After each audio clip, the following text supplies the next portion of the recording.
Hola, buenos días. Bienvenidos y bienvenidas al webinar de hoy, de 6 de octubre, titulado El Estatuto de Apátrida en España por una urgente reforma legislativa que aborda las tareas pendientes. Hoy vamos a hacer una sesión en la que se va a dividir básicamente en dos partes. La primera va a ser muy corta porque queremos dar espacio para la segunda parte. En la primera de ellas, de hecho estoy ya hablando yo y va también a hablar Tamara Smith, que es coordinadora de campañas y participación en NS. Y lo que os quiero decir es más o menos cómo va a ser la estructura y queremos hablaros de algunas cosas de la Red Europea sobre la Apatría precisamente y la campaña que se va a lanzar en España a lo largo de los próximos meses. Bueno, pues la estructura consiste en, Tamara y yo, básicamente explicar un poquitín de qué va este webinar, esas campañas, y una cosa que os quiero comentar también del índice de Apatridia. Y después vamos a tener a un panel de personas expertas que en una mesa van a poder debatir sobre las cuestiones que consideran más urgentes en temas de apatridia en España. Y posteriormente esperamos tener un tiempo para hacer preguntas, bueno, para recopilar vuestras preguntas y para que las personas que hayan podido participar, que sean como ponentes, pues que puedan responder a vuestras preguntas. Os animo desde ya a que utilicéis el chat para hacer vuestras preguntas, iremos recopilándolas a lo largo de la sesión y de esa manera podremos plantearlas posteriormente. Voy a empezar ya para explicaros una noticia, que es el hecho de que tenemos ya el índice de apatridia traducido, al menos la página web, al español. Bueno, ya os hemos anunciado durante mucho tiempo, de hecho el año pasado hicimos un webinar sobre el tema, y se trata de una herramienta muy útil para personas profesionales, personal académico, cualquier persona que esté interesada en conocer a fondo el estado de la apatría en España. Se trata del índice de apatridia y bueno, pues el año pasado de hecho dedicamos un webinar a él. Os animo a que podáis verlo si queréis en nuestro canal de YouTube de Fundación CEPAIN. Y bueno, pues este año queremos anunciaros el hecho de que se ha hecho una traducción. De hecho voy a dejar aquí en el chat el enlace para que podáis verlo si queréis. Es la página web que está traducida al español, de esa manera hay mucha más accesibilidad, mucho más fácil para poder transmitir ese conocimiento que creemos que es fundamental en temas de apatría. Por otro lado, hay una campaña que nos parece muy conveniente y necesario recalcar, que bueno, en los últimos años la Red Europea sobre la Apatría, NS, cuando me refiero a NS estaría utilizando el acrónimo en inglés de la Red Europea sobre la Apatría, que ha venido desarrollando una campaña que es Stateless Journeys, que está centrada en personas apátridas, migrantes y personas apátridas refugiadas también a la vez, como parte de su labor general en apatría. Y en los próximos meses esta campaña se va a poner en práctica, se va a poner en marcha ya a nivel estatal en España, junto a entidades que somos, por ejemplo, como CEPAIN, que somos socias en España de NS. Y bueno, pues la idea es incidir en las cuestiones que sean más urgentes relativas a la apatía en España, en especial, por ejemplo, la necesidad de mejorar la protección de personas que solicitan el estatuto, para que al menos se equipare un poco a la protección que reciben las personas que solicitan asilo. Entonces la pregunta es, ¿hacia una ley de protección internacional que integre la apatría? ¿Hacia una reforma del procedimiento para el reconocimiento del estatuto de apatría al margen de esa ley de asilo? Pues lo iremos viendo y debatiendo en espacios como este. Se trata de hecho de una campaña en la que invitamos a todas las personas, bueno, a todas las organizaciones interesadas, aunque no sean socias de NS, a sumarse a la iniciativa que es tan necesaria y tan urgente, como quedará de manifiesto precisamente hoy en la mesa posterior. Y bueno, no quiero extenderme más porque creo que voy a dar paso ya directamente a Tamara Smith, que es responsable coordinadora de campañas y participación en NS. Y bueno, pues doy el paso a Tamara. Tamara, muchas gracias. Gracias, Nacho. Hola a todos. Como mencionó Nacho, mi nombre es Tamara y soy la coordinadora de campañas y participación en la Red Europea sobre Apatridía. Coordino la campaña Stateless Journeys, que se llevará a cabo en 5 países europeos, incluida España, y se centrará en la reforma de la legislación y la práctica de la migración y el asilo para incluir a las personas apátridas. Nacho ha presentado el contexto de la reforma legislativa regional y nacional de esta campaña y voy a explicar brevemente el tercer nivel de esta campaña, que se centrará en las personas que trabajan con refugiados e inmigrantes y en mejorar sus conocimientos sobre la apatridía.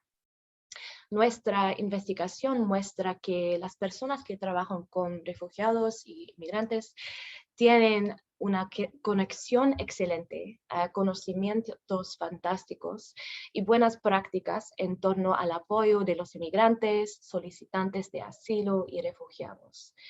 Sin embargo, nuestros datos también muestran que las personas que trabajan con refugiados e inmigrantes también tienen un bajo nivel, generalmente, de conciencia de que algunos migrantes o refugiados también son apátridas. Nuestro objetivo es ayudar a las personas que trabajan con refugiados y inmigrantes a entender cómo la apatridía forme parte de su trabajo con estas comunidades en Europa. Vamos a crear recursos para convencer a los grupos de interés de que la apatridía es una parte fundamental del trabajo de protección de los refugiados y inmigrantes y de cómo la apatridía puede ser incorporada en los procesos de apoyo existentes. La visión común es que queremos sistemas de asilo y de migración compasivos que incluyan la protección de los grupos actualmente discriminados a lo largo de los procesos de asilo y de migración. Nuestra visión es una Europa en la que todos los refugiados acceden a su derecho a la protección, incluidos a las personas apátridas. ¿Cuál es el problema? Algunos inmigrantes y refugiados son apátridas y no están identificados. ¿Por qué esto es importante? Como resultado, no pueden acceder a la protección y corren un mayor riesgo. Por ejemplo, corren un mayor riesgo de ser devueltos, de ser detenidos, no tienen acceso al mercado laboral, a la educación, etc. ¿Cuál es la solución? Los que trabajan con refugiados y inmigrantes pueden ayudar. Este es un problema que tiene solución. En tu trabajo, por ejemplo, puedes ayudar con una casilla en tu cuestionario de evaluación inicial que comprueba la apatridía, o estableciendo fuertes vías de derivación a expertos locales en apatridía. Y también nosotros podemos solucionarlo juntos. Juntos podemos crear el cambio, gran cambio, a nivel regional, nacional y local. El Google Form está en el chat, creo. Ahora sí, gracias, Nacho. Si queréis estar al día de esta campaña, pueden añadir vuestros datos y así podemos añadir vosotros a nuestra lista de correo. Gracias por vuestra atención y presencia. Nacho, paso a ti. Muchas gracias, Tamara. Perfecto, pues ya vamos a la primera sesión. He visto que es muy cortita, eran 9 minutos, queremos hacerla muy, muy corta para dar más tiempo al panel de personas expertas que justo nos acompañan y tenemos mucha suerte además de contar con ellas. Pues directamente voy a presentarlas por el orden de intervención y voy a dar paso directamente después de presentarlas a cada una de ellas. Primero vamos a contar con Eva María Rubio, que es doctora en Derecho y profesora del área de Derecho Internacional Público y Relaciones Internacionales de la Universidad de Murcia desde el año 98 y imparte también clases en el Máster Universitario de Abogacía, el Máster Universitario de Género e Igualdad y en el Máster Universitario de Mujer, Salud y Cuidados en la Universidad de Murcia.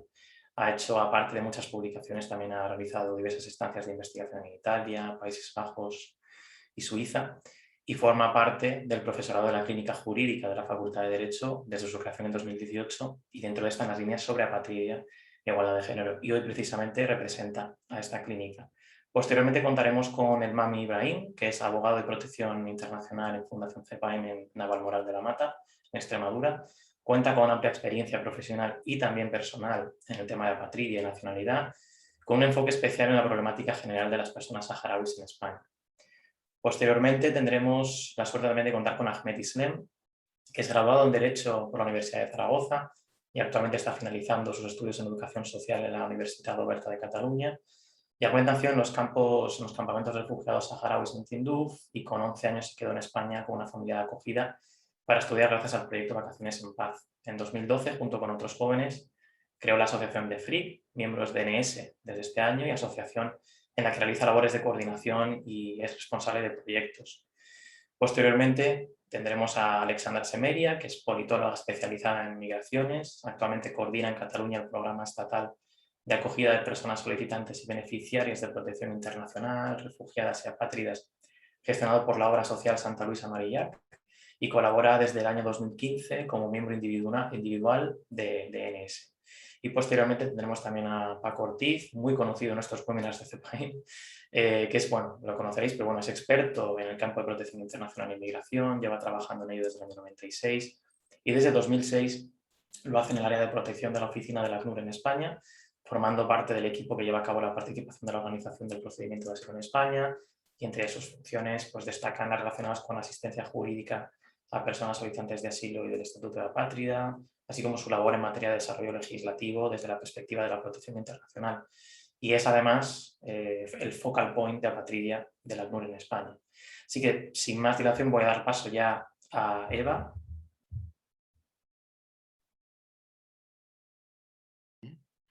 Hola, buenos días. Gracias, Eva. Ya. Bueno, pues yo en primer lugar quiero agradecer a la organización que me haya invitado a estar en este panel de personas expertas y a presentar pues esas acciones que estamos llevando a cabo en la clínica jurídica eh, a través sobre todo de la Fundación CEPAIL. Muchas gracias, por lo tanto, también bueno, a la Fundación como tal, a Nacho Hernández, que fue la persona que me contactó directamente, y, por supuesto, a la Red Europea de Apatridia. En mi caso, la intervención va a consistir un poco en contar qué es lo que llevamos hecho sobre la cuestión de apatridia y dónde se encuentran los trabajos en la actualidad. La clínica jurídica es una iniciativa que se lanza en 2018, que tiene esa doble vertiente de trabajar con el alumnado su proceso de aprendizaje, introduciendo práctica jurídica, pero no cualquier práctica jurídica, sino esa práctica jurídica que le llama a los valores, al compromiso, a la lucha por el respeto del ordenamiento jurídico, y esa función con el tercer sector social de servicio y de retroalimentación con ella, con ese tercer sector que además pues, nos plantea pues, temas muy interesantes que a lo mejor desde la perspectiva del profesorado pues, no hemos podido abordar suficientemente durante nuestra docencia oficial, ¿no? La colaboración con la Fundación CEPAIN está, yo creo que desde antes casi de existir la clínica, ha sido continua desde su creación hasta el día de hoy. Yo he puesto estos resultados, no son los únicos, también hemos trabajado con la Fundación en temas de igualdad de género, pero por lo que respecta al tema más concreto que hoy nos ocupa, pues hemos desarrollado acciones a través de la Apatridia y a través inicialmente de ese grupo de trabajo de migrantes, asilo y derechos humanos, con un subgrupo que se creó para la nueva ley de protección internacional y que actualmente ha evolucionado a una línea de trabajo que tiene su grupo propio sobre personas solicitantes de asilo, refugiadas y apátridas. Por lo que respecta al grupo de trabajo de Apatridia, esto se ha planteado y se ha comentado en otras acciones de la Fundación CEPAIN. Comenzamos con esa, el primer gran resultado fue esa propuesta inicial de modificación del artículo 22 del Código Civil, que se presentó el 17 de octubre en la jornada que se organizó con la Facultad de Derecho, con la organización de la Fundación CEPAIN y la Universidad de Murcia sobre esas tareas pendientes alrededor de los derechos de las personas apátridas. No se acabaron ahí los trabajos, se siguió perfeccionando esa propuesta. De hecho, en la propuesta inicial solicitaban la reducción del plazo de residencia para acceder a la nacionalidad española de 10 a 5 años. En la final se solicitó o se propuso la reducción a 2 años, que fue la que finalmente se presentó al Ministerio de Justicia en agosto-septiembre, más bien septiembre de 2020. En ese periodo también se produjo la adhesión de la clínica jurídica, esa carta abierta que está promovida por la Fundación, por la Red Europea de Apatridia, por ACCEN y por la Comisión Catalana de Ayuda al Refugiado. Y también se ha participado en los webinars que se celebraron sobre la apatridia en Europa y en España. Esa, podríamos decir, fue la parte o ha sido la parte que hemos trabajado alrededor de la naturalización de las personas apátridas. La otra parte, que sería la protección de estas personas, como he dicho, se trabajó por ese otro grupo. En un momento inicial había bastante comunicación entre los dos grupos, sobre todo a través del alumnado que pertenecía a ambos. Luego, pues las evoluciones dentro de la clínica y también, por qué no decirlo, la pandemia, pues generaron que quizás esa comunicación no ha sido tan fluida, también por una decisión que se tomó, que era la de realmente el grupo de trabajo sobre personas solicitantes de asilo, refugiadas y apátridas quería centrarse en esas propuestas de articulado de una nueva ley de protección internacional. Veía que la empresa era muy grande, porque hay que pensar que el alumnado es un alumnado que está estudiando, que tiene sus asignaturas, y que el profesorado realmente lo que hacemos es tutorizar, es orientar, no le hacemos el trabajo al alumnado. Y entonces en un primer momento se decidió que se centraban los trabajos en las cuestiones de asilo y refugio, para más adelante abordar la cuestión de las personas apátridas en esas propuestas, ¿no? De todas maneras, en la apatridia, en los resultados que tenemos en la actualidad de este grupo de trabajo, tanto en esas propuestas para un articulado como en las propuestas sobre el manual de gestión del sistema de acogida de protección internacional del Ministerio del Interior, ya se encuentran referencias a la apatridia. Pero sí que es verdad que no, todavía no se ha producido esa mirada específica y especialmente comprometida con estas personas, que será pues la continuidad obvia o el desarrollo coherente con la línea que llevamos, ¿no? Como se puede ver en la presentación, yo no he estado, por lo tanto, en esa tutorización. Han estado las profesoras Esperanza Orihuela y María Dolores Ortiz, también Teresa Sancho, que es una becaria del Ministerio FPU, que está trabajando sobre migración y género en su tesis doctoral. El alumnado participante pues, ha sido Carmen, María, Laura y Francisco Javier, y de la Fundación CEPAIN hemos contado, o se ha producido esa contribución de Pau Vidal y de Nacho Hernández aquí presente. Así que si tenemos alguna duda, yo intentaré resolverlas, pero él también puede darnos bastante orientación sobre esos dos resultados. Por lo tanto, a mí el acto de hoy me resulta especialmente importante y necesario, porque yo soy la encargada de transmitir a las personas que están tutorizando estos trabajos de una forma más directa cuáles son los principales puntos en los que nos vamos a tener que fijar. Realmente ya muchos de ellos salieron en esos desarrollos que tuvimos en el grupo de trabajo sobre la apatridia, pero evidentemente hay muchos puntos deficitarios, oscuros, que no se atienden, y son cuestiones que debemos tener presentes. Evidentemente en esos desarrollos que vamos a abordar, vamos a tener en cuenta las dos convenciones relacionadas con las personas apátridas, de las cuales nuestro Estado es parte. La del Estatuto, la Convención del Estatuto de las Personas Apátridas de 1954, la Convención para reducir los casos de apatridia de 1961 en su caso. También tendremos en cuenta ese marco jurídico nacional existente para revisarlo por si se nos hubiera escapado algo o se hubiera escapado alguna cuestión alrededor de las propuestas, aunque no creo, porque ha sido una atención y un trabajo muy exhaustivo. Y por supuesto, abordaremos todo ese marco jurídico de protección, o tendremos que mirar especialmente ese marco jurídico de protección de los derechos humanos de las personas apátridas.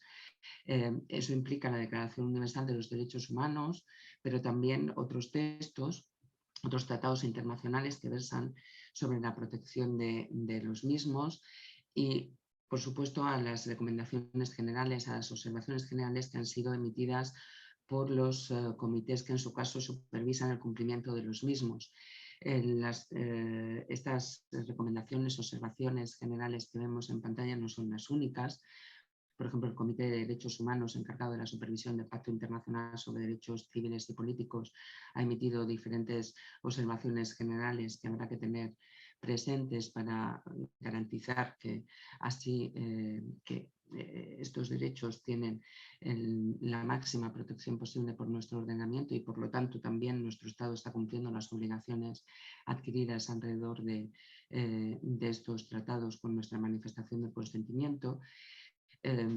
Tendremos también en cuenta, como no, y yo tengo que hacer esta mención específica a lo que nos ha dicho el Comité para la Eliminación de todas las formas de discriminación contra la mujer, no solamente en esa recomendación general número 32, que es la que normalmente citamos alrededor de la apatridia, porque es la que principalmente se ocupa de la cuestión, pero también algunas otras donde se tratan temas directamente relacionados, como pueda ser la Recomendación General número 21 de 1994, pero sobre todo también esa Recomendación General tan reciente de 2020 sobre la trata de mujeres y niñas en el contexto de la migración mundial, donde también se ha dedicado un apartado específico a la discriminación alrededor de la migración y el asilo.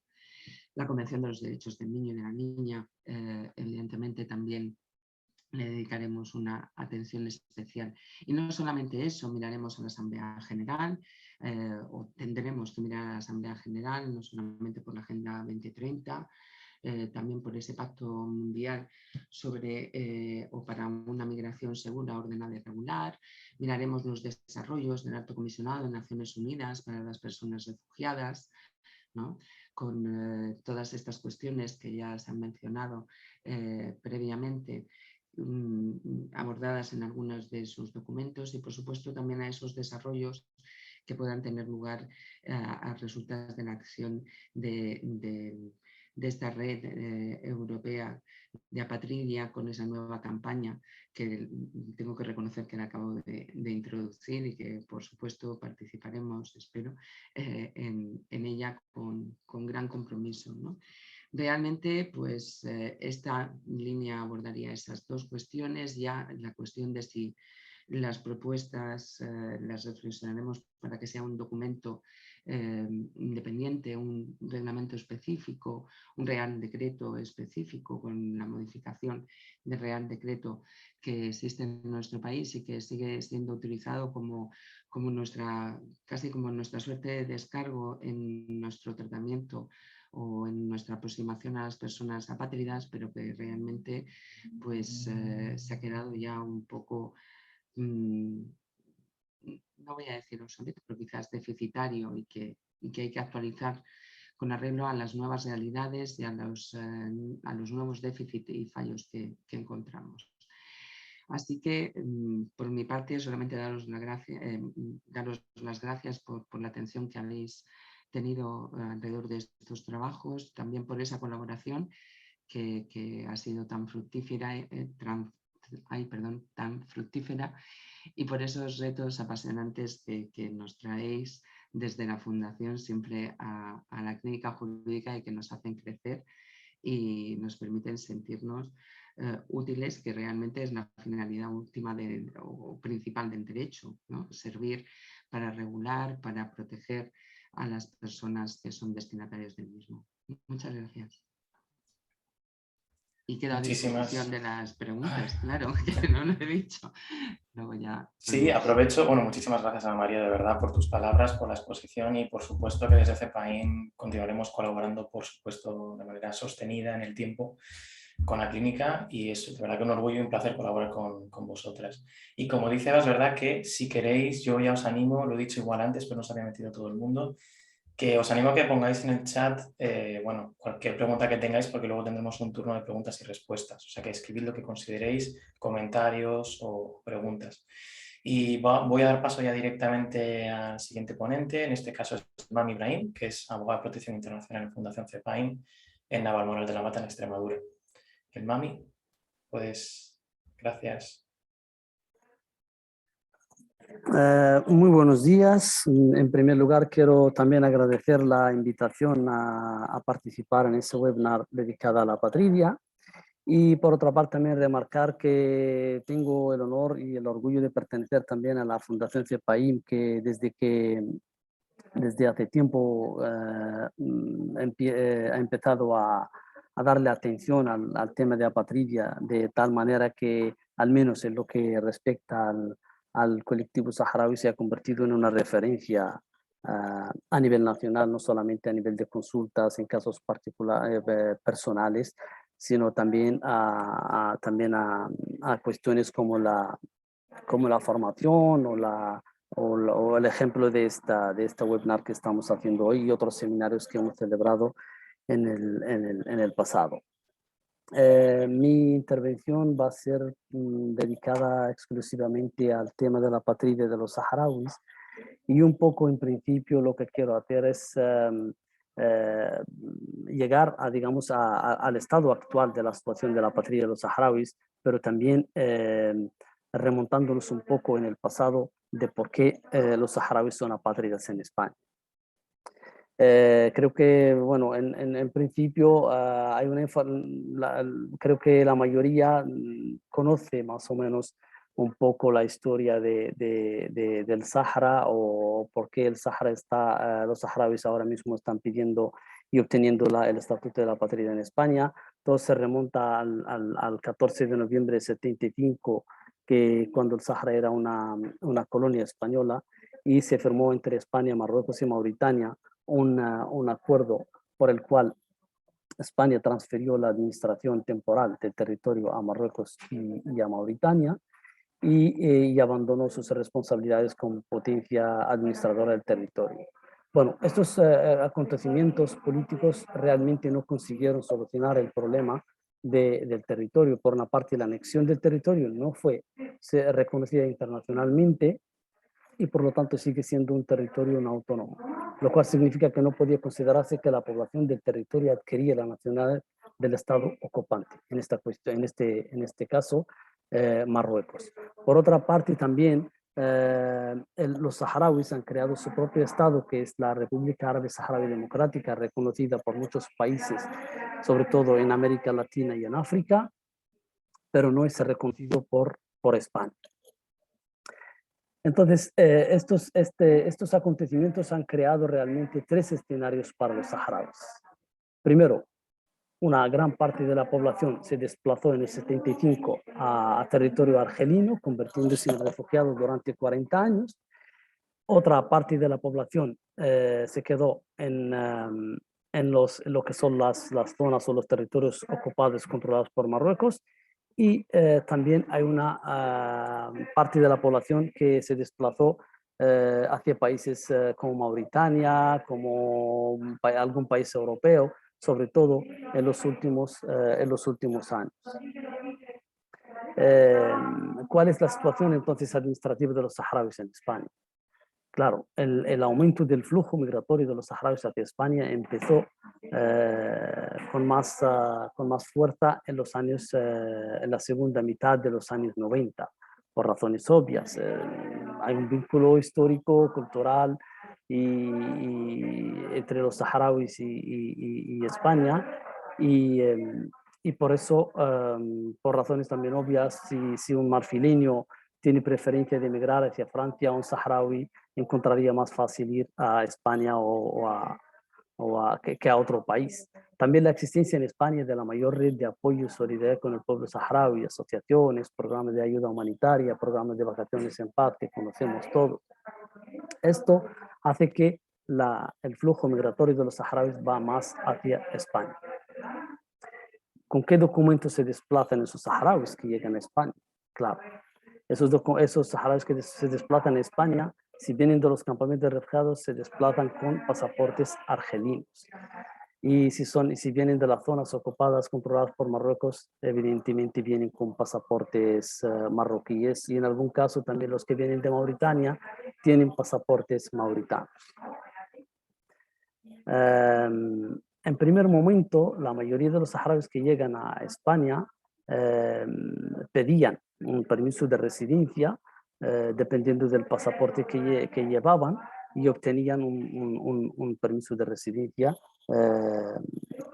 con el cual se quedan en España, empiezan a trabajar, pero a finales de los años 90, a principios del 2000, muchos también empezaron a solicitar la nacionalidad española. Sabemos que España, en el momento de salida del Sahara, se promulgó un Real Decreto, que es el Real Decreto 2258 del 76, del 10 de agosto, que permitía en su momento, con un plazo de un año, a los saharauis adquirir la nacionalidad española, optar a la nacionalidad española.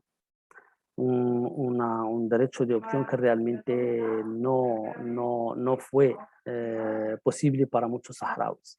Entonces los saharauis que llegaban con su documentación española antigua, DNI bilingüe, algún documento de la Seguridad Social, algunos incluso con partidas de nacimiento de los registros civiles españoles en la provincia del Sahara, y presentaban la solicitud de opción a la nacionalidad española con valor de simple presunción, que en muchos casos fue denegada, pero que a partir del 98, con la famosa sentencia del 28 de octubre, que marcó un hito, entonces abrió la posibilidad también para muchos saharauis para adquirir la nacionalidad española con valor de simple presunción, que con el tiempo también se ha ido restringiendo, digamos, ese derecho para muchos, con la última sentencia de 207 de 2020, del 29 de mayo, que finalmente dijo que realmente nacer en el Sahara no es nacer en territorio español.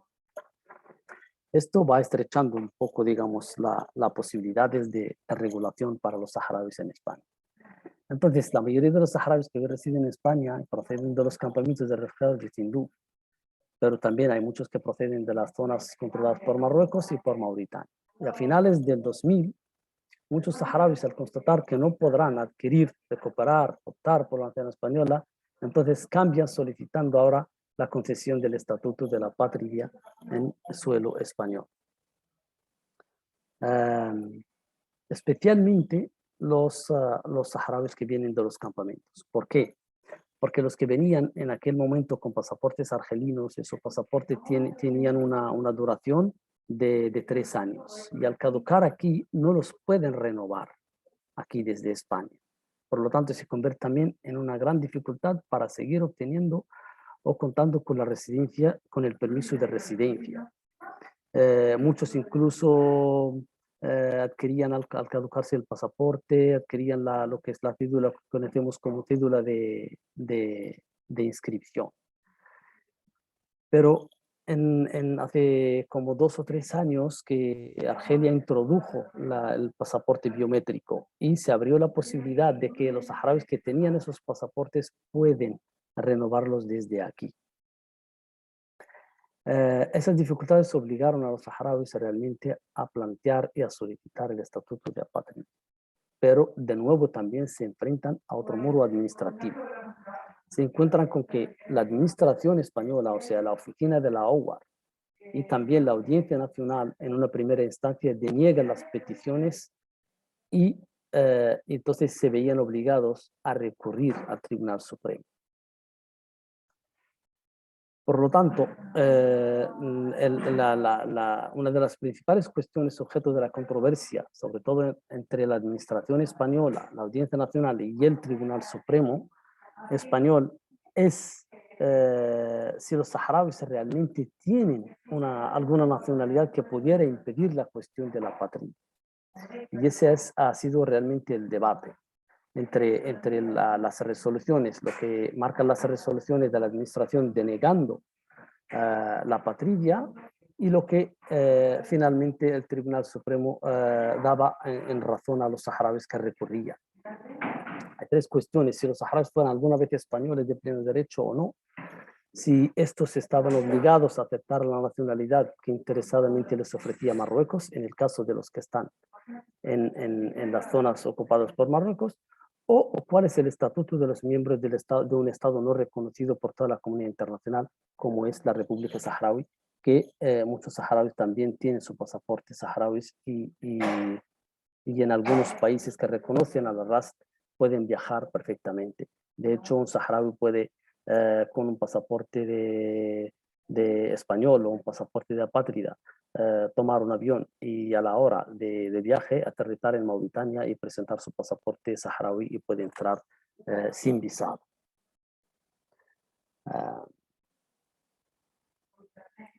Entonces, a partir de ahí, de ese debate y de las varias resoluciones que han sido recurridas, se obtiene realmente una cantidad, un número muy importante de resoluciones del Supremo que obliga a la administración española a cambiar de criterio. Las más destacadas, la del 20 de noviembre del 2007, también del 2008, prácticamente desde el 2007 hasta el 2011 hay varias resoluciones que van en el mismo sentido, sobre todo refutando a la administración española los criterios por los que la administración denegaba la concesión de la patria, que se basaba en tres cuestiones. Uno, la nacionalidad marroquí, que para la administración del Estado y en gran parte también para la Audiencia Nacional, lo importante es la posibilidad de obtener una nacionalidad, sea la que sea.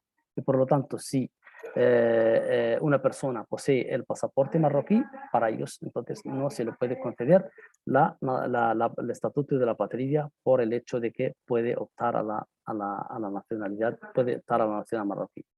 Y en cierto sentido sí que es, porque la mayoría de los saharauis que vienen de las zonas controladas por Marruecos no entran realmente porque, por conveniencia, porque viven, porque ya están sus familias ahí, porque tienen que volver. Muchos de ellos obtienen la residencia en España, pero pueden viajar a los territorios ocupados por Marruecos con sus pasaportes marroquíes y así evitan también un poco, digamos, muchos problemas que tienen. Creo que el caso de Aminatou Haidar es muy ilustrativo de cuando realmente puede ser rechazar un pasaporte marroquí a la hora de entrar en territorio saharaui. El otro criterio también que alegaba la administración española es que la nacionalidad argelina, que la administración española decía, o sea, la OA, que los que tienen pasaporte argelino, eso es un reconocimiento, es una nacionalidad que Argelia otorga a los saharauis y por lo tanto no tienen esa falta de nacionalidad para poder acceder a la patria. Y el otro punto, o el otro criterio, es que son refugiados, o sea, que tienen la protección de una entidad o de un ente o de una organización o departamento de las Naciones Unidas. En este caso se refería a la MINURSO, como organización que les puede dar una asistencia, digamos, y una protección a los saharauis y por lo tanto que no pueden acceder a la patria. El resultado de todas las resoluciones que al final tenemos del Supremo es que ha ido también desmontando realmente todo el criterio de la administración española por el cual se denegaba el estatuto de la patria. Respecto a la nacionalidad marroquí, la nacionalidad marroquí, que es la nacionalidad no originaria, no se puede imponer. Así, para el Tribunal Supremo, las personas no están obligadas a adoptar una nacionalidad que les venga impuesta desde fuera. Hay un criterio también de naturaleza política. Los saharauis no son marroquíes porque el Estado marroquí invadió militarmente su territorio, la condición del territorio, el estatuto del territorio del Sáhara Occidental. Si el estatuto del Sáhara Occidental es diferente y diferenciado de Marruecos, valga la redundancia, porque ahora que hace una semana que hemos obtenido también una sentencia del Tribunal de la Unión Europea que dice claramente que el Sáhara no es Marruecos y por lo tanto también los habitantes o los ciudadanos de este territorio tienen que tener una entidad diferenciada y diferente. el Sáhara Occidental no pertenece nunca al Estado marroquí, por lo que los saharauis no lo son. En defecto o ausencia de otra nacionalidad, no son nacionales marroquíes. Luego vamos a ver realmente en la práctica cómo se está Mami, realmente. sí, perdóname, ¿podrías ir concluyendo para cerrar en los 15 minutos? Vale. Perdona, de verdad. No pasa nada. Muchas gracias. Vale, voy a ir cerrando por el tiempo. Bueno, en conclusión, podemos afirmar que los saharauis han sido declarados apátridas como consecuencia de un proceso de descolonización, al aplicarles, en tanto que seres humanos, las mismas reglas que su territorio. ¿Se está cumpliendo realmente el criterio del tribunal, esa doctrina consolidada respecto a los saharauis? Cuando vamos a la práctica, realmente no se está cumpliendo. Y eso lo vemos en las resoluciones que están saliendo de las solicitudes de apatridia, especialmente para las personas que son portadores de pasaporte marroquí. Las resoluciones solo se están dando positivamente el estatuto de apatridia a las personas que llevan pasaporte argelino. Es un procedimiento que se ha convertido realmente en algo automático, en algo mecánico. Por más que se presenten varias documentación que acredite o que indica el origen saharaui del solicitante, el criterio y la resolución está basada en que tenga el pasaporte argelino con un determinado número. Por lo tanto, en el caso de los saharauis, la concesión del estatuto de apatrida realmente corresponde a un determinado perfil, a unas determinadas personas y basada en un solo documento, que es el pasaporte argelino. Incluso hay personas que llegan con pasaporte argelino, lo pierden o no lo tienen, pero tienen una copia, presentan la solicitud con esa copia y no obtienen el estatuto de la apatridia porque no tienen ese pasaporte.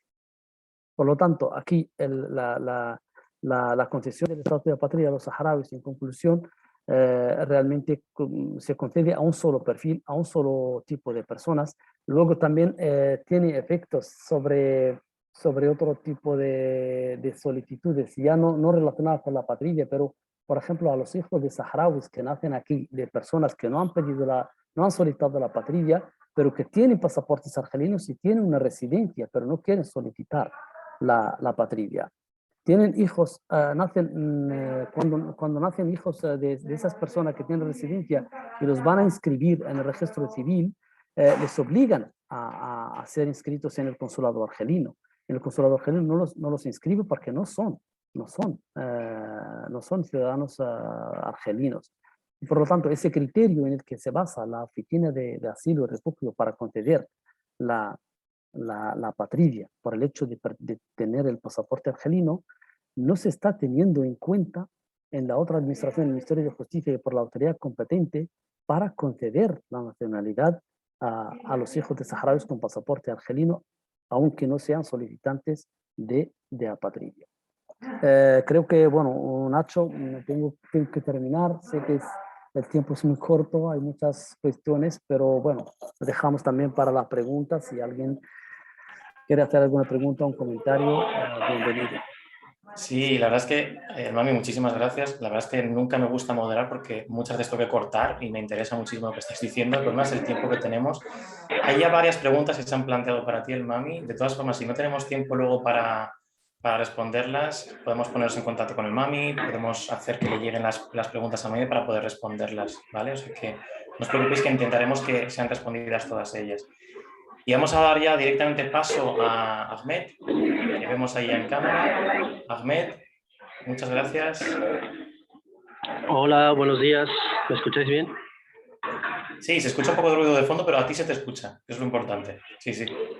Vale. De acuerdo, pues, a ver, estamos hablando de apátrida, del Estatuto de Apátrida y de su regulación en España, pero me imagino que estaréis todos de acuerdo en mí que se está convirtiendo en un monotema sobre el tema saharaui.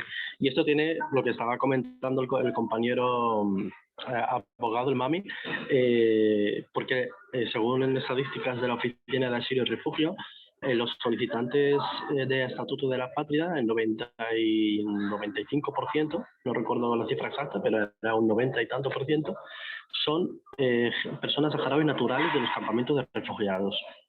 Yo personalmente, desde la Asociación Colectivo Saharaui Le Free, que venimos acompañando a este colectivo en su proceso de tramitación, me voy a ir más a la práctica y al día a día, a lo que se encuentra una persona en esta situación, ¿no?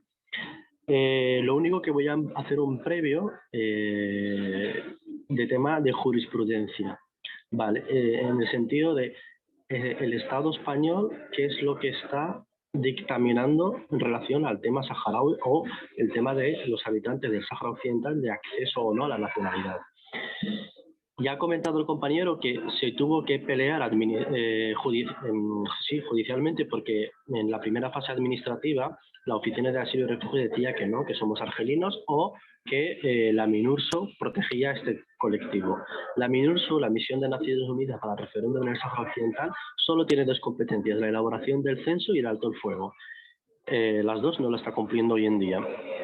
Y por supuesto no tiene la vigilancia de los derechos humanos. Entonces, enlazo esto con cuál, después de la jurisprudencia y de que los tribunales se dejaran claro y meridiano que aunque poseyesen el documento que físicamente simulaba un pasaporte argelino, no eran argelinos porque el Estado no les concedía la nacionalidad. A partir de ese momento, la Oficina de Asilo y Refugio, su criterio para conceder el estatuto de apátrida es el número personal que aparece debajo de la fotografía del pasaporte. Es un número de 18 dígitos y siempre en el dígito décimo el número es 9. Ese es el criterio, ¿vale?, que hoy en día tiene la Oficina de Asilo y Refugio para conceder o no el estatuto de apátrida. De ahí es muy importante que las personas que soliciten el estatuto de apátrida realicen una copia cotejada de su documento de viaje argelino, si es posible en todas sus hojas, y si no, pues al menos en la primera hoja, porque una razón, aparte de que la Oficina de Asilo y Refugio tiene competencias en asilo y por tanto está desbordada, una de las razones por las que los expedientes tarda mucho en ser tramitados es por defectos de forma, como puede ser este, ¿vale? Entonces, esto lo digo por si los que estáis participando conocéis de personas o trabajáis en organizaciones, que es muy importante, fundamental, en la solicitud inicial el documento esté cotejado o bien de forma gratuita ante un funcionario público o ante extranjería o bien ante notario. Pero es fundamental, porque ese es el criterio que tiene la Oficina de Asilo. Y la Oficina de Asilo y Refugio no acepta cualquier copia simple y barata, ¿no?, sino que tiene que ser esa copia cotejada, ¿vale? Porque, como os digo, el criterio es ese número, ¿no?, debajo de la fotografía, que es el número personal. De acuerdo. Luego pasamos a ¿qué pasa cuando una persona está en trámite? Aquí el tema no es muy grave porque por los vínculos históricos de solidaridad entre el pueblo español y el pueblo saharaui, pues no hay ninguna persona que prácticamente no tenga un familiar saharaui aquí o tenga su familia de acogida cuando venían vacaciones en paz, ¿no? Entonces, en ese sentido, gracias a ese paraguas y a esa acogida, las personas suelen aguantar lo que dura su tramitación, que de media son 2 años. 2 años sin poder hacer absolutamente nada. Es decir, 2 años en los que no pueden trabajar, no pueden salir del territorio en teoría, tienen que estar esperando a que se resuelva su expediente. Esto, como os podéis hacer una idea, es bastante complicado. Hace bastante tiempo, en los programas de protección internacional que lleva ACCEM, CEPAIM, APIPACAM, etcétera, empezaron a entrar personas apátridas en esos programas. Pero esos programas también tienen una duración máxima de estancia, con lo cual se agotaba y quedaban un poco sin recursos. Entonces nos estamos encontrando con esa dificultad de que la Oficina de Asilo, bien por defecto de forma en los trámites que he señalado, o bien por que está prácticamente desbordada la oficina, tarda muchísimo en resolver los expedientes. Luego, mientras soy solicitante del estatuto de apátrida, las oficinas de extranjería de cada provincia, esto me corregirá Nacho y compañeros, tienen como una potestad de sí o no emitir la tarjeta verde, una tarjeta verde como la tarjeta roja de las personas de asilo, pero es una tarjeta verde que te autoriza a permanecer en territorio nacional y es de alguna manera tu acreditación de que estás en este proceso. Bien, esa tarjeta verde no se emite con la misma agilidad en todos lados, ¿vale? Como que las oficinas de extranjería tienen criterios diferentes, o al menos eso nos parece a nosotros. Otra casuística, las personas que solicitan el estatus de apátrida y salen del territorio nacional, ¿qué les ocurre? Es decir, aquella persona puede más tiempo o porque le han dado una beca, por ejemplo, como a muchos saharauis para estudiar en Cuba o estudiar en otros países latinoamericanos, europeos, para volver a entrar al territorio nacional vuelven al punto de partida de necesitar un visado o bien un salvoconducto. Cuando se resuelve su situación administrativa, esas personas que están fuera, en el exterior, el sistema Dextra de extranjería no permite que se les expida una carta de invitación para realizarles un visado de entrada al territorio nacional para poner en ejecución su reconocimiento como estatuto de apátrida. Con lo cual nos encontramos en un callejón sin salida porque se ven abocados a lo que es el trámite del salvoconducto. Y el salvoconducto, no todos los consulados de España lo entienden igual. El consulado en Argel sí, sin problema, porque evidentemente hay una mayoría ahí de posibles soltantes, pero por ejemplo estamos teniendo una dificultad nosotros ahora mismo con el consulado en Cuba, donde está ahí un chico saharaui estudiando con una beca de la República Saharaui con Cuba y ha estado previamente en España, tiene el visado de entrada, etcétera, etcétera, pero el consulado desde hace 4 meses le está diciendo, espérate, tenemos que consultar esto con los servicios centrales sin recibir respuesta. Luego, enlazo el tema de la tarjeta verde con otras cuestiones de tipo más autonómico, más local. A nivel autonómico y a nivel local, por ejemplo, aquí en Aragón se está tramitando un reglamento para complementar el salario mínimo vital. Y parece ser que en determinadas comunidades autónomas o determinado funcionariado no acaba de entender que la apatridia es una forma más de protección internacional. Por tanto, ellos solo entienden el asilo, etcétera. Pero como que la apatridia no es una forma de protección internacional.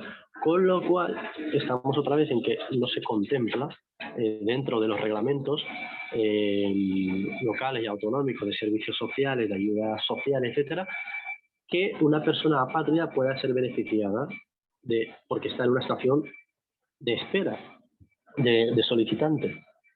Se junta que, ¿cómo demuestra que está en esa situación? Pues tiene 2 opciones. Si tiene la tarjeta verde, genial, no hay ningún problema, pero si no, tendría que haber guardado el justificante de registro de entrada de su solicitud de apatridia y estaría por ver que lo dieran por bueno. En eso concreto se lo digo porque hoy en día lo estamos tratando de abordar con el gobierno de Aragón con servicios sociales, de su propio reglamento de complementario al salario mínimo vital. Tema de jurisprudencia. Se ha hablado mucho de por qué los saharauis se ven obligados a la patria, perdón. Entre otras cosas, porque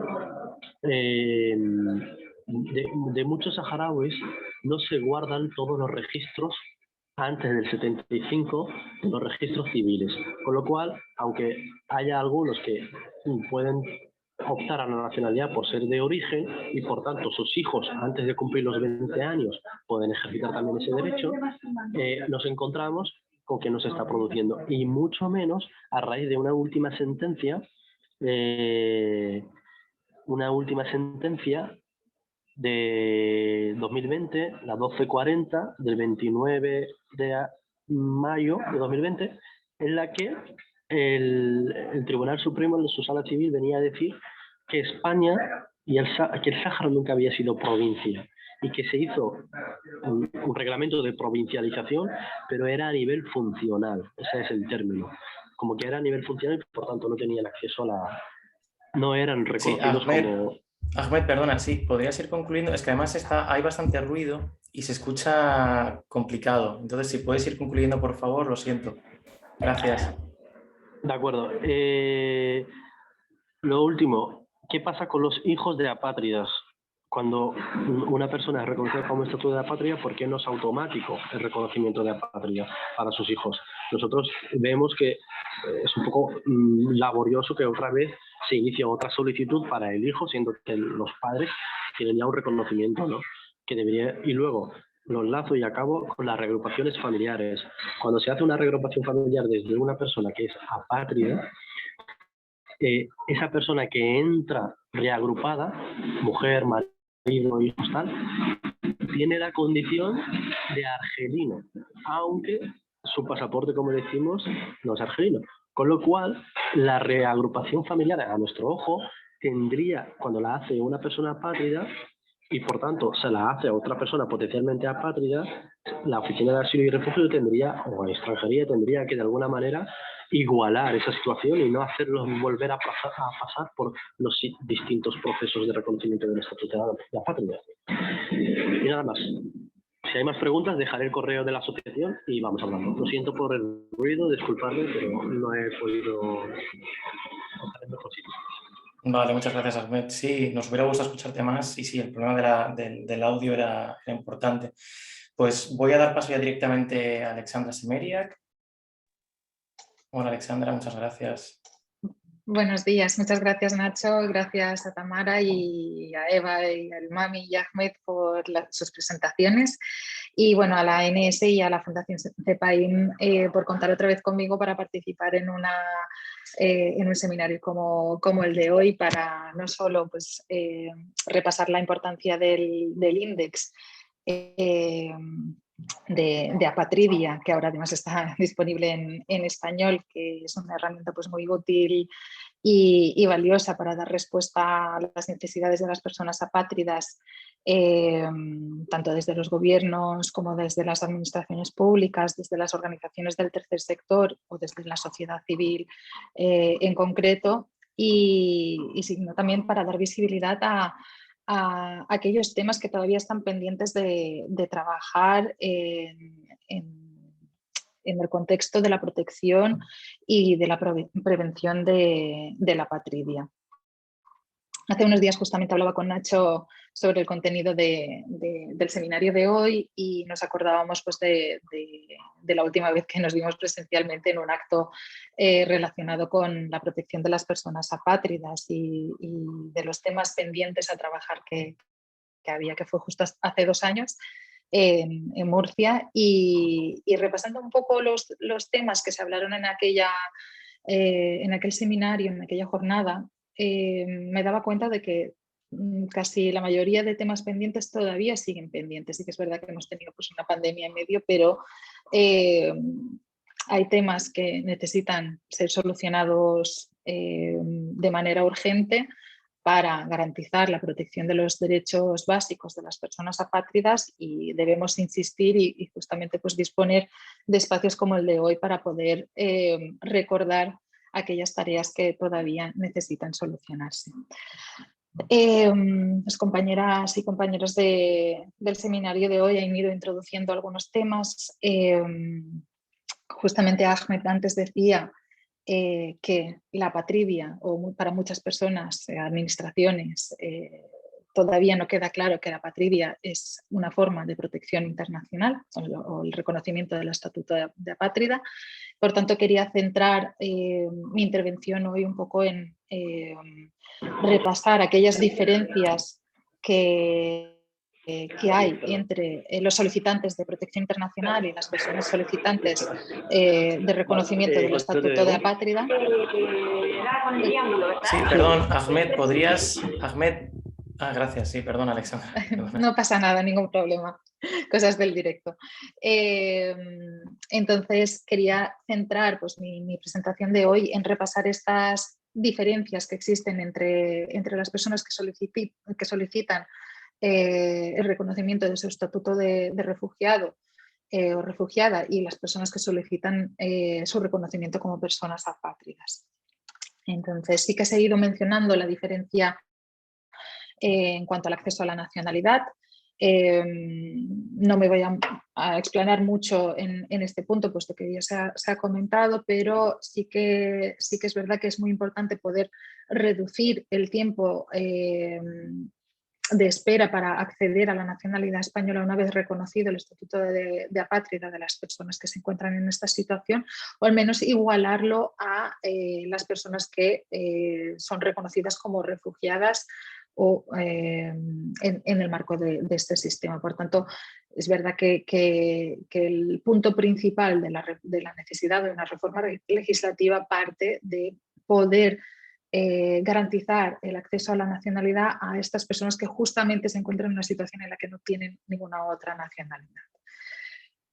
Por otro lado, también se ha mencionado en algunas de las intervenciones, hay una diferencia muy importante entre las personas que solicitan protección internacional y reconocimiento de su estatuto como persona refugiada y las personas que solicitan reconocimiento de su estatuto de apatridia. El trámite, como decía Ahmad, está durando pues, alrededor de 2 años y es verdad que, como dice, el colectivo saharaui cuenta con una red bastante amplia aquí en España, ya sea familiar o a través de las familias de acogida, pero sí que debemos plantearnos si son ellas los actores principales o responsables de hacerse cargo de las necesidades básicas de las personas apátridas en cuanto a sus derechos pues,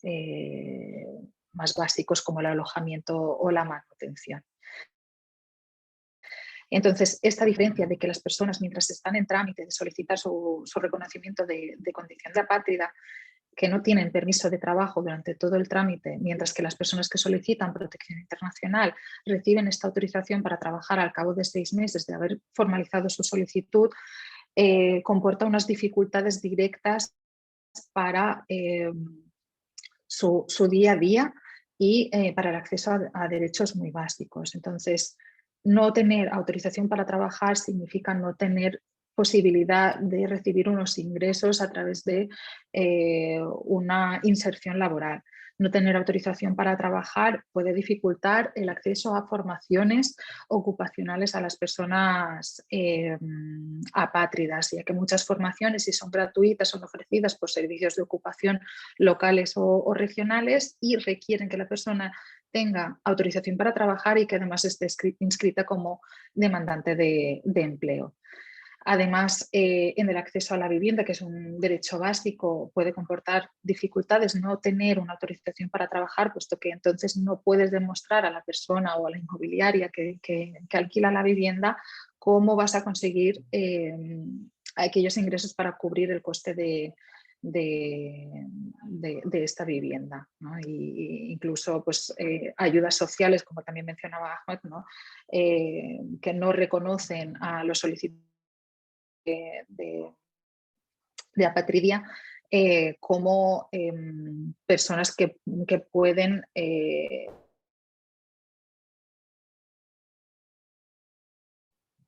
por tanto, mientras dura este trámite, se necesitan cubrir las necesidades básicas de las personas que solicitan el reconocimiento de la apatridia. Una de las vías, aparte pues, de las redes sociales que pueden tener las personas apátridas, es el acceso al sistema de acogida de protección internacional que está financiado por el Ministerio de Inclusión, Seguridad Social y Migraciones, que es un sistema, un programa de acogida que está disponible tanto para personas que solicitan protección internacional como para personas que solicitan ser reconocidas como apátridas. Pero ya en los mismos requisitos de acceso al sistema, empiezan las diferencias entre un colectivo y otro. Previo a comenzar la participación en el sistema, en las diferentes provincias hay diferentes entidades que se encargan en hacer la primera entrevista, la primera acogida a las personas, determinar si son elegibles o no para participar en el programa y solicitar su participación al ministerio.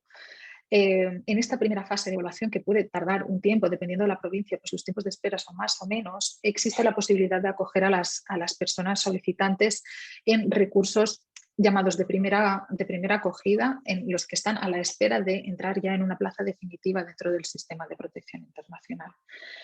En las bases reglamentarias o manual de instrucciones de este sistema de protección se especifica que las personas solicitantes y beneficiarias del Estatuto de Apátrida quedan excluidas del alojamiento y la manutención en esta primera fase de evaluación y derivación del sistema de protección internacional. Lo cual es preocupante, puesto que en ese primer momento, que es cuando la persona llega a territorio y solicita ser reconocida como apátrida, es de hecho el momento más vulnerable, porque acaba de llegar, puede tener red o puede no tener red, un alto riesgo de que la persona se encuentre en situación de calle y que no tenga ninguna alternativa, porque además en muchas grandes ciudades, que es donde existe más información o más red, las alternativas municipales como albergues municipales pueden estar saturados y tener un tiempo de espera bastante elevado. Además, recientemente se ha modificado parte del funcionamiento reglamento interno del sistema de protección internacional, que vuelve a marcar una diferencia entre las personas que solicitan protección internacional y las personas que solicitan el reconocimiento de su estatuto de apatridia. Si hasta ahora el sistema funcionaba principalmente en dos fases, una primera fase de acogida en la que las personas residían en centros bien gestionados por el propio ministerio o bien gestionados por entidades de gestoras como las que hemos mencionado, y una segunda fase en la que se trabaja más la autonomía y que las personas participantes viven ya fuera de estos centros de acogida. Recientemente se ha adaptado una modificación que restringe la participación en esta segunda fase del programa solamente a aquellas personas beneficiarias de protección internacional, excluyendo a las personas reconocidas como apátridas.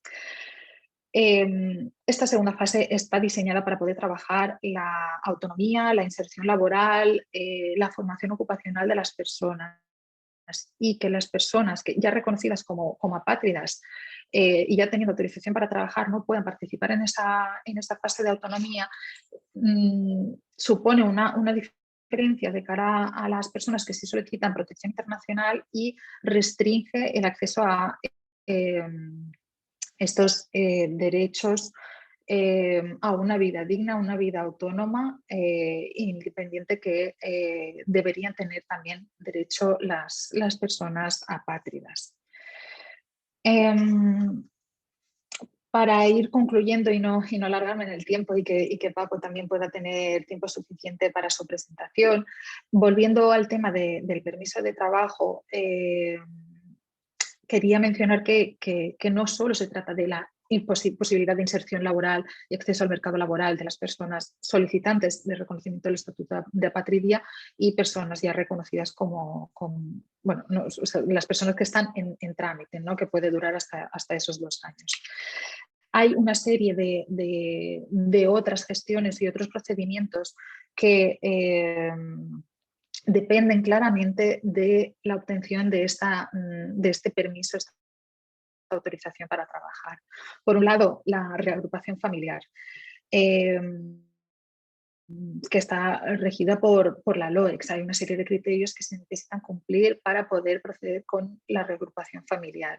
Entonces, aquellas personas apátridas que quieran en determinado momento reagruparse con sus familiares, cuanto más tarde empiecen a trabajar, o sea, cuanto más tarde obtengan esa autorización para trabajar, más difícil será poder cumplir con los requisitos establecidos en cuanto a condición laboral, condiciones económicas y acceso a la vivienda. Todo tiene relación.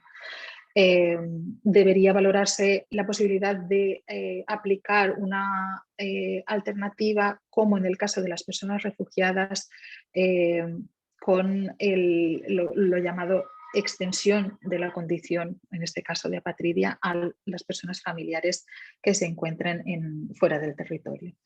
Por otro lado, recientemente se han ido anunciando medidas de cara al arraigo laboral que a muchas personas solicitantes de protección internacional les facilitan una vía de regularización. Entonces, esto supone una vía de acceso a una residencia y un permiso de trabajo tras haber cotizado 6 meses en España. En el caso de las personas solicitantes del estatuto de apátrida, mientras están en trámite, no podrían tampoco acumular este tiempo que luego les facilitaría la regularización. Por último, aprovecho el minuto que me queda solamente para recordar también otras diferencias que existen entre las personas solicitantes de protección internacional y las personas que solicitan ser reconocidas como apatridia, que es el lugar donde pueden hacer la solicitud, puesto que las personas apátridas quedan excluidas de realizarlo en frontera y en los centros de detención e internamiento de extranjeros.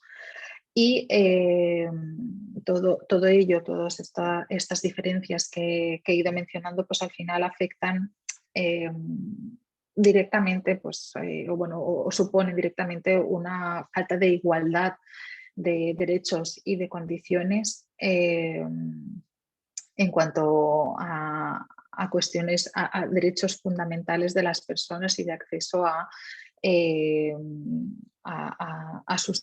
la cobertura de sus necesidades básicas y al ejercicio de sus necesidades y de sus derechos. Y finalizo aquí para poder pasar la palabra a Paco. Muchísimas gracias, Alexandra. Has dejado muy claras las consecuencias de la situación en la que se encuentran las personas solicitantes del Estatuto de Apátrida y te has ceñido al tiempo, o sea que perfecto. Muchísimas gracias de verdad. De esta forma tenemos más tiempo para escuchar a Paco y luego si tenemos más tiempo también pues tendremos un hueco para preguntas que habéis dejado ya bastantes en el chat. Así que Paco, sí, ya pues perfecto. Gracias. Hola, buenos días a todos. Muchas gracias en primer lugar a Nacho y a Tamara y a CEPAIN por invitarnos a participar en esta jornada, en este seminario. Una vez más estoy aquí con vosotros. Es verdad que como dice Alexandra, pues llevamos viéndonos una buena temporada, nos encontramos en distintos seminarios y como decía también, pues desde aquel último seminario presencial que tuvimos y que compartimos en Murcia, pues muchas cosas no han cambiado demasiado en lo que se refiere a la situación en España. Eso es cierto. Pero de todas maneras yo quiero hacer en mi intervención intentar sacar también algunas cosas positivas y algunas no solo sacar y hacer referencia a los defectos o a los fallos que hay en el sistema español, que efectivamente hay bastantes fallos y hay bastantes defectos, como han comentado los intervinientes anteriores, pero creo que también hay cuestiones positivas y cuestiones positivas que además se ven especialmente cuando hacemos una comparativa. Si hacemos una comparativa con el resto de países y con la situación que hay en otros estados, nos podemos dar cuenta de que la situación en España, en apatridia, con no ser la que todos quisiéramos, no es tan mala. Y no es tan mala en el sentido de que, bueno, y eso lo vais a poder ver además utilizando pues, herramientas precisamente que para eso son muy útiles, como el índice que ha publicado INES, ahora mismo además, como habéis visto en castellano, y también a través de la página de ACNUR, de RedWorld, en la que se recopila información de prácticas y de legislación de distintos países, tanto en Europa como en el resto del mundo. Y ahí podemos ver que la situación española, pues ciertamente tiene problemas, tiene fallos, y podemos entrar en ellos, pero tenemos que tener en cuenta que, en primer lugar, España es uno de los primeros estados del mundo en establecer un procedimiento para el reconocimiento del Estatuto de Apátrida. Cuando España establece el procedimiento en Europa, solo había 2 países que tuvieran un procedimiento de apatría anteriormente a 2001. lo tenía Francia desde 1950 y lo tenía también Italia, pero Italia, que lo tenía desde los años 90, con una particularidad muy, muy curiosa, que además, viendo lo que hemos estado hablando ahora, pues os llamará todavía más la atención, y es que solo podía pedirse la apatridia si se era residente legal en Italia, según ese procedimiento. Luego, los italianos son muy especiales también, y a través de los jueces decidieron que eso no era razonable, y entonces se puede pedir el estatuto de apátrida en vía judicial al margen de la propia legislación de apátrida italiana. Pero en principio esa legislación era la que tenía. ¿España qué tiene? Pues España tiene un reglamento que desarrolla un artículo de la ley de extranjería. Y es verdad que ese reglamento pues tiene fallos, porque es un reglamento muy escaso, que tiene una regulación muy escasa con respecto a los derechos de los solicitantes y también con respecto a cuál es el procedimiento, pero tiene ese procedimiento. Y es un procedimiento que de alguna manera pues funciona y ha permitido que muchas personas hayan sido reconocidas como apátridas en España en los últimos años, especialmente en la última década, y como han comentado también mis compañeros, especialmente personas procedentes de Sáhara. Este procedimiento es uno de los objetivos que se ha marcado, que se marcó en Naciones Unidas, es que los distintos estados tuvieran un procedimiento de apatría, porque, como os decía, hasta la década pasada, hasta 2010, prácticamente ningún estado en la Unión Europea, aparte de estos tres que había mencionado, habían establecido procedimientos de determinación del estatuto de apatría. En los últimos 10 años, y especialmente a partir de 2014, con el inicio de otra campaña, en este caso la campaña de ACNUR, la campaña I Belong, Yo Pertenezco, que era una campaña de 10 años con el objetivo ambicioso de acabar con la apatría en el mundo, que evidentemente no vamos a acabar con la apatría en el mundo, pero es un objetivo que se marcó y que ha permitido pues, avances importantes. Avances importantes porque, entre otras cosas, tenemos dos convenciones. Una primera convención, que es la de 1954, que es de la que realmente estamos hablando prácticamente todo el rato aquí, que es la que establece el Estatuto de Apátrida y la que permite o la que exige o requiere la existencia de un procedimiento de determinación del Estatuto de Apátrida. Pues bien, esa convención de 1954, de 2014 para acá, tiene 17 Estados miembros nuevos que antes no lo eran. Y luego hay otra convención, que es la convención de 1961, que es la convención que busca eliminar las causas de la apatría, que busca establecer salvaguardas en las legislaciones de nacionalidad para que no haya nuevos casos de apatría. Y esa convención también se ha producido 22 firmas nuevas en estos 10 años, bueno, en estos 10 años no, en estos 7 años que llevamos de campaña, de estados que han accedido a la Convención de 1961. Entre ellos está el caso de España. España en 2018 accedió a la Convención de 1961. Y también, hablando de cosas positivas, de aspectos positivos en la legislación española, tenemos que decir que España tiene posiblemente una de las legislaciones más avanzadas, si no la legislación más avanzada en el acceso a la nacionalidad de personas potencialmente apátridas. Tiene establecidas una serie de salvaguardas, algunas desde el siglo XIX, que la mayoría de estados a día de hoy siguen sin contemplar. El hecho de que el hijo de una persona apátrida nacida en España sea, sin ninguna duda, español, eso es una cuestión que, por ejemplo, había comentado Mohamed antes, el tema del acceso al estatuto de apátrida, de los hijos de apátridas reconocidos. Sinceramente, no cabe el acceso al procedimiento de apatría por parte del hijo de un apátrida. Si sus dos padres y sus dos progenitores son apátridas, el hijo de esas dos personas apátridas es español, y es español de origen por el mero hecho de nacer en España, con lo cual en ese caso se evitaría. El problema que puede tener ese menor es que sea hijo de una persona apátrida y una persona que tenga otra nacionalidad, y que la nacionalidad de esa otra persona le otorgue la nacionalidad. Entonces sí que en ese caso tendría que buscar otro tipo de regulación, pero tampoco podría acceder al procedimiento de apatría porque, al serle atribuida la nacionalidad por el país de nacionalidad de su otro progenitor, pues no tiene derecho al estatuto de apatría, porque tiene esa nacionalidad, que es lo que se busca evitar con estas dos convenciones, bien la existencia de apátridas o bien la situación de falta de derechos que implica la situación de apatría. Y luego, hablando de aspectos positivos también, hay que señalar que es importante que España reconoce a los apátridas reconocidos, valga la redundancia, posiblemente el estatuto más garantista que se establece en toda Europa y posiblemente, y casi me atrevería a decir que en prácticamente todo. España es casi el único Estado que equipara de forma absoluta los derechos de los apátridas reconocidos a los derechos concedidos a los refugiados. Es verdad que hay unas diferencias que hemos estado hablando con respecto a los solicitantes de apatridia y los solicitantes de asilo. Pero cuando una persona obtiene el estatuto de apátrida, obtiene un permiso de residencia permanente equivalente, igual que el que tiene un refugiado, y obtiene también un título, tiene derecho también a un título de viaje que le permite, como han comentado los compañeros antes, desplazarse a muchos países del mundo, a todos aquellos que reconocen ese tipo de documento. Y esa es una situación equivalente a la que tienen los refugiados y que no se da de forma habitual en otros estados. He dicho que Francia es uno de los ejemplos de buenas prácticas en muchos aspectos. Y Francia tiene, como digo, un procedimiento de determinación del estatuto de apátrida incluido en la ley de asilo y de inmigración desde 1950. Pero Francia, el estatuto que otorga a los apátridas reconocidos es un permiso de residencia renovable año a año. No tienen acceso a ese permiso de larga duración como tiene España. Y ningún otro Estado de la Unión Europea tiene esa situación. De hecho, nosotros en la oficina de ACNUR en España recibimos de forma reiterada peticiones y consultas por parte de oficinas de otros países, de Hungría, de Bulgaria, de países escandinavos, con respecto a buenas prácticas que puede haber en diferentes países. Y una de las buenas prácticas que España siempre exporta y siempre plantea es precisamente el estatuto y los derechos que se reconocen a los apátridas ya reconocidos.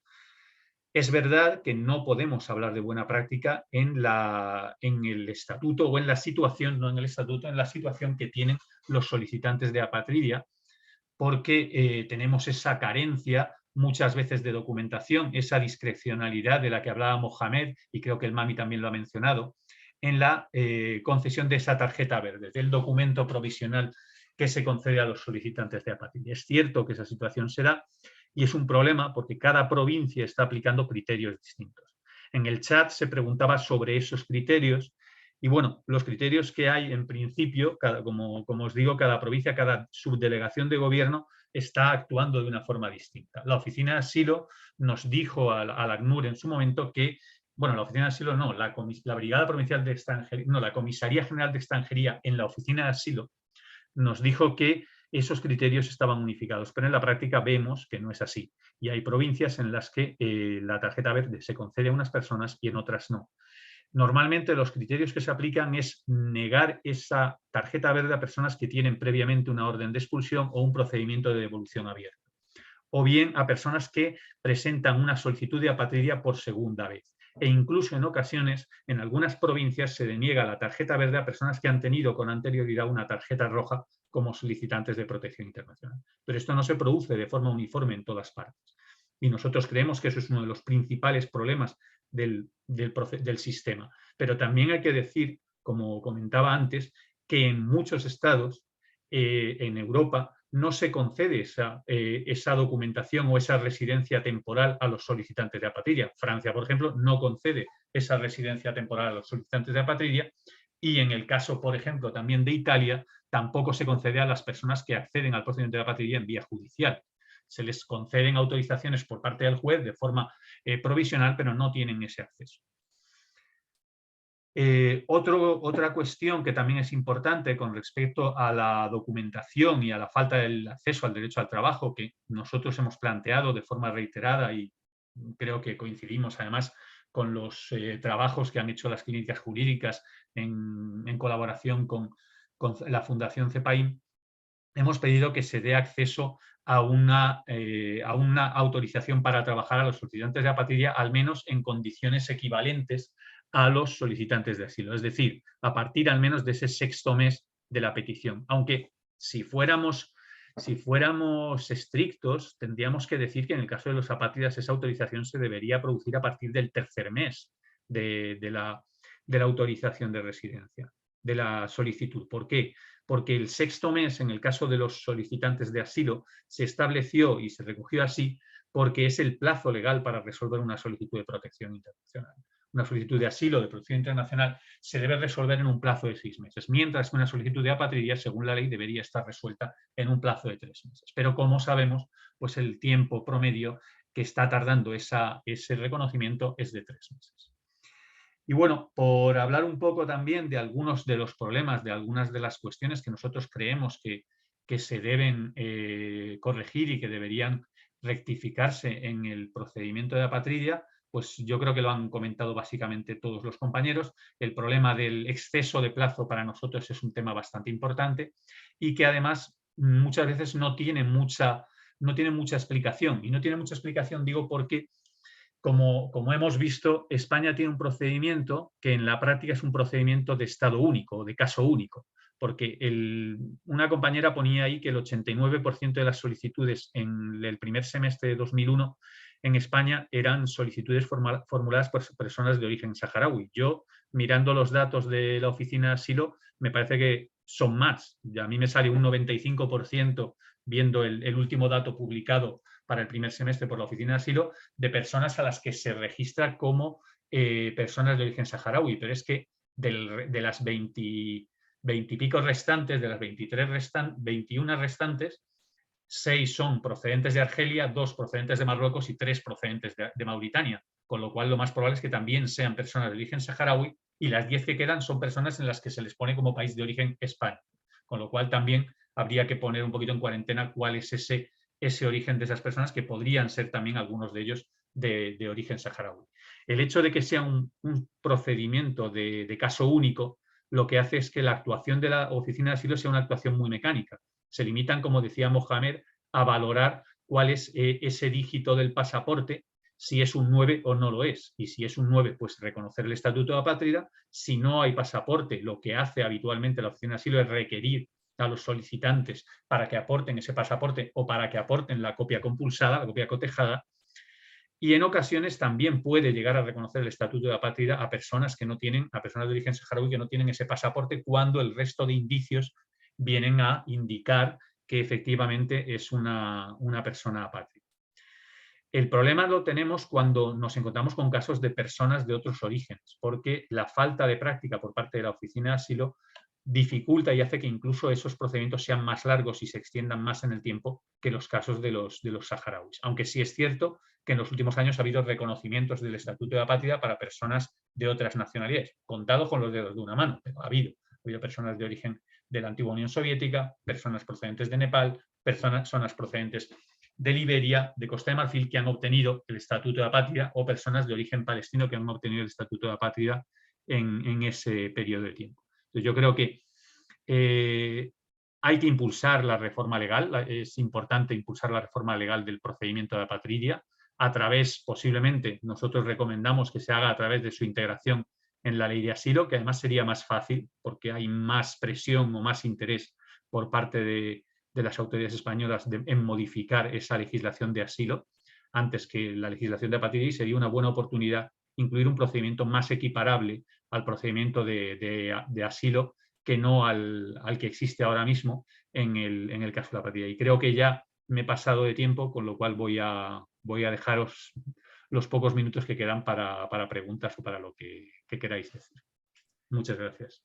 Muchísimas gracias, Paco. Realmente quedan 2 minutos, pero es que creo que ya habéis abordado todas las preguntas que se han realizado, porque muchas están respondidas en el chat. Y Paco, las últimas que estaban mencionando de alguna forma han sido ya también, has mencionado el tema de la tarjeta verde, se ha mencionado también, bueno, creo que han contestado también a Ida, han contestado también a Mohamed, es decir, que bueno, las preguntas que están realizadas, están respondidas, me refiero.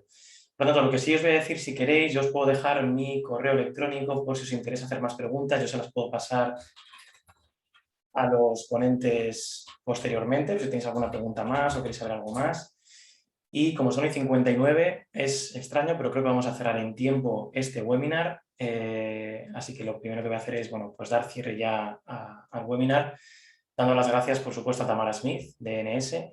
Quiero también dar un agradecimiento que igual no me están teniendo a Jan Brulk, que está detrás de las cámaras, por su asistencia técnica de NS también. Y, por supuesto, a Eva María, a Ahmed, a Mami, a Alexandra y a Paco. Bueno, lo que os puedo decir es que seguiremos trabajando para lograr una mayor y mejor protección para las personas que solicitan el estatuto de apátrida en España.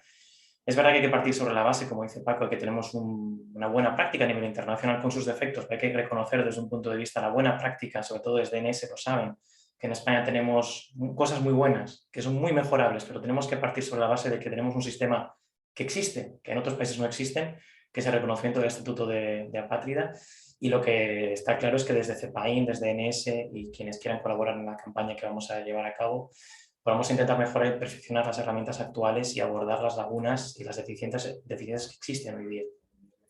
Así que vamos a dejar ahora mismo en el chat, voy a volver a dejar este enlace para aquellas personas que quieran, bueno, aquellas organizaciones que tengan interés en la campaña DNS, para estar al tanto, para poder abordar esas tareas pendientes en la patrulla en España. Os animamos a seguirnos y bueno, pues os esperamos en próximas ocasiones, que vamos a seguir insistiendo en este temático que nos parece necesario y urgente.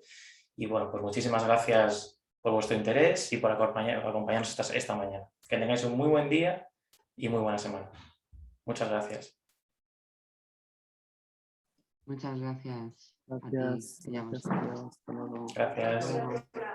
Muchas gracias. Muchas gracias. Hasta luego. Gracias.